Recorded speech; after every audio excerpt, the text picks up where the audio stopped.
One day, while living in Thailand, my smartphone suddenly stopped turning on. I never imagined my phone would break while abroad.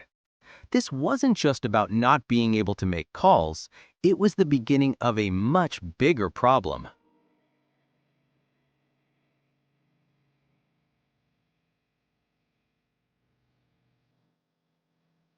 When your smartphone breaks, almost every part of your daily life stops. You can't make phone calls, your banking app won't open, you can't use Line, and on top of that, you can't look things up online, like maps or translations. Abroad, your smartphone is your lifeline.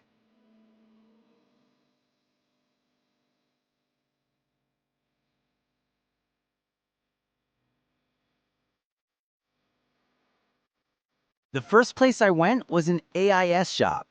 By transferring my eSIM to a backup phone, I restored my mobile connection in Thailand. You need to show your passport, but they can handle it for you right on the spot. Once your connection is back, you can move on to the next step.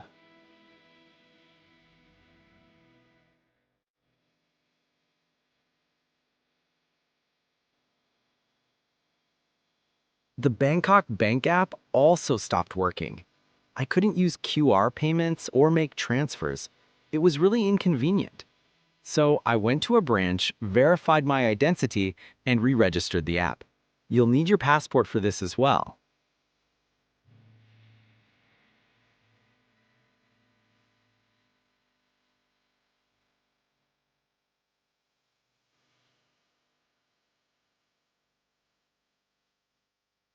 Most verification codes are sent via SMS to my Japanese phone number. So I used the Rakuten mobile app to reissue my eSIM and set it up on my backup phone. For identity verification, I used my number card. With that, my Japanese phone number was restored.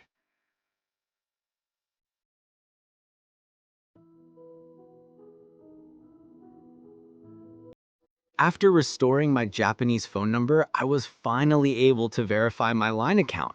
Without Line, I would have lost all means of communication. I received the verification code and successfully recovered my account.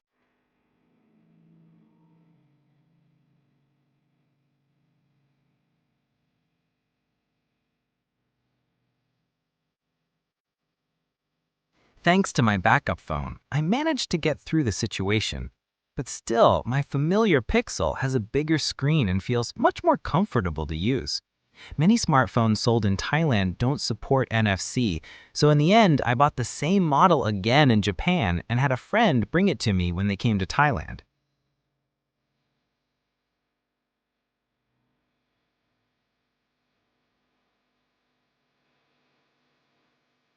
NFC is a short-range wireless communication technology that allows your smartphone to connect just by tapping it.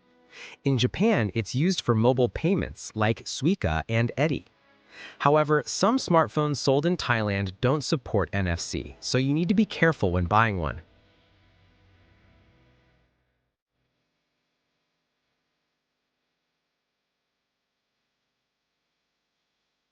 When you buy a smartphone in Thailand, import taxes apply, and depending on the model, it can cost up to about 30,000 yen more.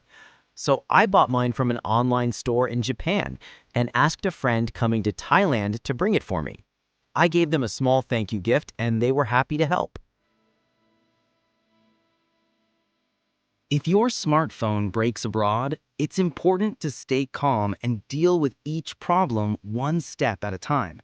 This time, I recovered 4 key functions step by step: mobile service, banking, phone number, and line. Having a backup phone and the idea of buying one from Japan really helped me get through it.